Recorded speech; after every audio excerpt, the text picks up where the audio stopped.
समजा आज तुमच्या घरातला गॅस अचानक संपला तर नवीन सिलेंडर मिळायला किती दिवस लागतील? 2 दिवस, 4 दिवस की कदाचित महिनाभर? इस्रायल आणि इराणमधले युद्ध आपल्यापासून तब्बल 3000 किलोमीटर दूर सुरू आहे. तिथं आबाळातून विजा चमकाव्यात तशा मिसाईल्स पडतायत, पण त्याची धग मात्र थेट तुमच्या माझ्या चुलीपर्यंत पोहोचली. अगदी बरोबर ऐकलं तुम्ही.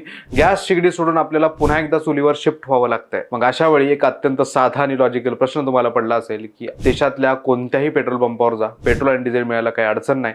भारत सरकार तर तब्बल 5000 टन डिझेल शेजार धर्म म्हणून बांगलादेशला देत आहे. मग गॅस एजन्सी बाहेर मात्र एलपीजी सिलेंडरसाठी लोकांच्या लांबच लांब रांगा का लागल्यात? देशातले अनेक मोठे हॉटेल्स आणि रेस्टॉरंट्स गॅस नसल्यामुळे बंद का पडलेत? अनेक उरलेले धडाधड बंद पडायच्या मार्गावर आहेत. ट्रेनमध्ये प्रवास करताना मिळणाऱ्या जेवणावर संकट का आलंय? आणि आश्चर्याची गोष्ट म्हणजे अमेझॉनवर इंडक्शन शेगडीची विक्री चक्क 30 पटीनं वाढली आहे. असं अचानक काय झालं? युद्ध तिथं सुरू आहे, मग भारताचा गॅस का संपतोय? भारत गॅसवर का आलाय? आज आपण यामागचीच खरीखुरी युद्धगाथा नाही तर सत्यकथा उलगडणार आहोत. ही फक्त युद्धाची नाही तर भारताच्या सर्वात मोठ्या धोरणात्मक चुकीची म्हणजेच पॉलिसी फेल्युअरचे. हा व्हिडिओ शेवटपर्यंत नक्की पहा, कारण विषय थेट तुमच्या माझ्या ताटाशी जोडलेला आहे. पुढे जाण्याआधी आपल्याला विनंती आहे की टीओडी मराठीला अजून सबस्क्राईब केलं नसेल तर लगेच सबस्क्राईब करा. नमस्कार, मी ज्ञानेश्वर रेड्डी, तुम्ही पाहताय टीओडी मराठी. सगळ्यात आधी मुख्य प्रश्नाचं उत्तर शोधूया. पेट्रोल मिळते मग एलपीजी म्हणजेच गॅस सिलेंडर का नाही? याचं उत्तर एका शब्दात दडलंय: स्ट्रॅटेजिक रिझर्व्ह म्हणजेच आपत्कालीन साठा. जगात युद्ध होतं किंवा तेल संकट येतं तेव्हा देशाचा गाडा चालू राहावा म्हणून भारत सरकारनं जमिनीखाली कच्च्या तेलाचे प्रचंड असे मोठे विशालकाय साठे तयार केलेत. आंध्र प्रदेशातील विशाखापट्टणम, कर्नाटकातील मंगळुरू आणि तमिळनाडूच्या पादूरमध्ये जमिनीखालील सुरक्षित गुहांमध्ये 5.33 मिलियन मेट्रिक टन कच्च्या तेलाचा साठा ठेवण्यात आला.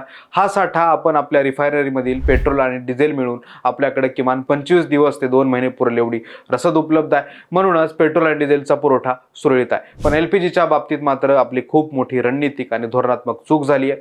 द हिंदूच्या एका वृत्तानुसार भारताकडे एलपीजी साठवण्यासाठी फक्त विशाखापट्टणम आणि मंगळुरू येथे 2च भूमिगत गुहा आहेत. या दोन्ही गुहांच्या साठ्यांची एकूण साठवणूक क्षमता अवघी 1.4 लाख टन इतकीच आहे आणि आपल्याला रोज तब्बल 80,000 टन एलपीजी लागतो. म्हणजेच भारताकडे एलपीजीचा 2 दिवस पुरेल एवढा आपत्कालीन साठा नाहीये. आंतरराष्ट्रीय ऊर्जा एजन्सीने म्हणजेच IEA याला भारताच्या पायाभूत सुविधांची मोठी दुबळी बाजू असं म्हटलंय. आता तुम्हाला प्रश्न पडला असेल की साठा नाहीये तर आपण बाहेरून गॅस का आयात करत नाहीत? भारत जगातील सर्वात मोठा एलपीजी आयात करणारा देश आहे. म्हणजेच आपण गॅस दुसऱ्या देशांकडून विकत आणतो. आपल्याला लागणारा 60% गॅस आपण आयात करतो. यापैकी 85% ते 90% गॅस सौदी अरेबिया, UAE, कतर आणि कुवेत या आखाती देशांमधून येतो. आणि या सगळ्या गॅस एका अत्यंत चिंचोळ्या अशा सागरी मार्गातून येतो, त्याचं नाव आहे होर्मुझची सामुद्रधुनी, स्ट्रेट ऑफ होर्मुझ. युद्धखोर अमेरिका आणि इस्रायलच्या हल्ल्यानंतर इराणने याच मार्गाला युद्धभूमी बनवण्याची तयारी केली आहे. द बोनस या अर्थविषयक चॅनलचे संपादक अंशुमन तिवारी यांनी याचं अतिशय अचूक आणि नेमकं विश्लेषण केले. ते सांगतात की हे युद्ध फक्त मिसाईलचं नाही तर विमा कंपन्यांच्या ऑफिसात लढलं जातंय. जागतिक सागरी विमा कंपन्यांनी या मार्गावरून जाणाऱ्या जहाजांचा वॉर रिस्क प्रीमियम, युद्ध जोखीम विमा एवढा वाढवलाय की प्रत्येक फेरीसाठी लाखो डॉलर अतिरिक्त मोजावे लागतात. विमा नसेल तर बँका कर्ज देत नाहीत, बंदरं जहाजांना प्रवेश देत नाहीत आणि साहजिकच जहाज समुद्रात उतरत नाही. यात आणखी भर म्हणजे अमेरिकेवरून गॅस आणायचं म्हटल्यास तो भारतापर्यंत पोहोचायला तब्बल 45 दिवस लागतात. आणि हल्ल्याच्या भीतीनं कतारनं त्यांच्या LNG प्लांटचं उत्पादन तात्पुरतं थांबवलंय. इथूनच भारत तब्बल 40% गॅस खरेदी करतो. आता आपण आपल्या देशांतर्गत सिस्टमकडे वळूया. गेल्या 8 वर्षापासून पंतप्रधान नरेंद्र मोदी यांच्या सरकारकडून प्रधानमंत्री उज्ज्वला योजना राबवली जाते. या योजनेअंतर्गत गरिबांना मोफत गॅस कनेक्शन देण्यात आले. यामुळे 2017 पासून जवळपास 10 कोटी नवीन कनेक्शन जोडले गेली आणि देशात एलपीजीची एकूण मागणी तब्बल 44% वाढली.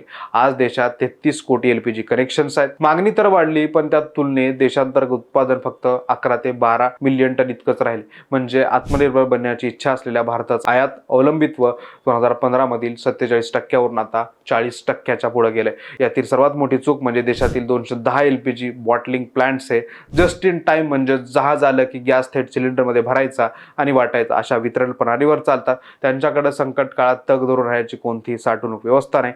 त्यामुळे जहाजाला थोडा उशीर झाला तर गॅस संपतो आणि अख्खा देश गॅसवर जातो. पुढे जाण्याआधी मला तुम्हाला एक प्रश्न विचारायचा आहे. उज्ज्वला योजना आणताना केंद्र सरकारनं गॅस साठवणुकीचा विचार आधी करायला नको होता का?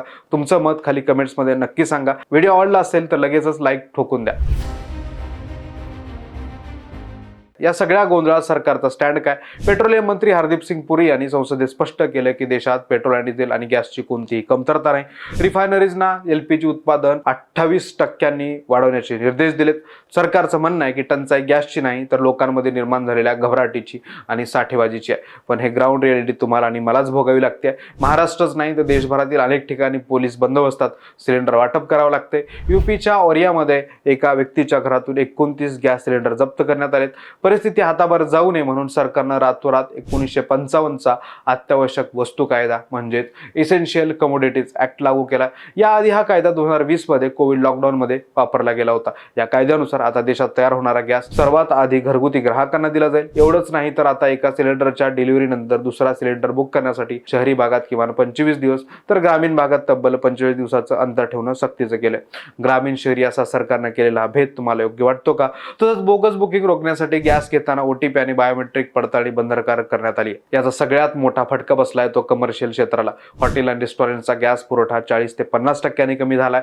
भारतीय रेल्वेच्या किचनमध्ये गॅस नसल्याने त्यांना इंडक्शन आणि मायक्रोवेव्हवर जेवण बनवावं लागतंय. साहजिकच 3-4 हजार लोकांचं जेवण इंडक्शनवर बनवणं शक्य नसल्याने ट्रेनमधील प्रवाशांचे हाल होत आहेत. अमेझॉन इंडियाच्या माहितीनुसार याच कारणामुळे गेल्या 2 दिवसात इंडक्शन चुलीची विक्री 30 पटीनं तर राईस कुकरची विक्री 40 पटीने वाढली आहे. या सगळ्या घडामोडींच्या पार्श्वभूमीवर जागतिक पातळीवर तेलाच्या किमती आटोक्यात ठेवण्यासाठी इंटरनॅशनल एनर्जी एजन्सीने त्यांच्या साठ्यातील 40 कोटी बॅरल तेल बाजारात आणण्याचा निर्णय घेतलाय. पण हे तेल जागतिक उत्पादनाच्या फक्त 4 दिवसाची गरज भागवू शकतं. थोडक्यात काय तर हे गॅस संकट आपल्याला एक खूप मोठा धडा शिकवतं.